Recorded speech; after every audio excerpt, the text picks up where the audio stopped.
39. Do you know the time when the wild mountain goats bear young? Or can you mark when the deer gives birth? Can you number the months that they fulfill? Or do you know the time when they bear young? They bow down, they bring forth their young, they deliver their offspring. Their young ones are healthy, they grow strong with grain, they depart and do not return to them. Who set the wild donkey free? Who loosed the bonds of the onager, whose home I have made the wilderness, and the barren land his dwelling? He scorns the tumult of the city, he does not heed the shouts of the driver. The range of the mountains is his pasture, and he searches after every green thing. Will the wild ox be willing to serve you? Will he bed by your manger? Can you bind the wild ox in the furrow with ropes, or will he plow the valleys behind you? Will you trust him because his strength is great, or will you leave your labor to him?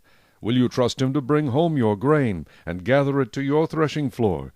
The wings of the ostrich wave proudly, but are her wings and pinions like the kindly stork's? For she leaves her eggs on the ground, and warms them in the dust. She forgets that a foot may crush them, or that a wild beast may break them. She treats her young harshly, as though they were not hers.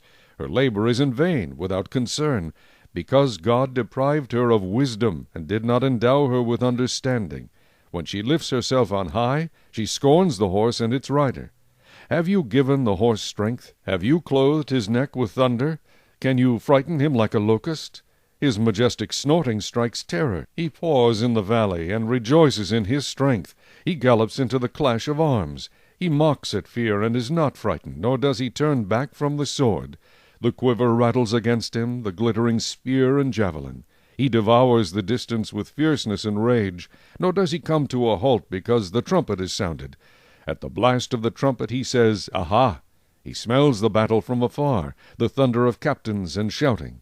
Does the hawk fly by your wisdom, and spread its wings toward the south? Does the eagle mount up at your command, and make its nest on high?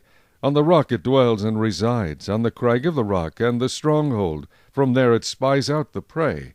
Its eyes observe from afar. Its young ones suck up blood, and where the slain are, there it is.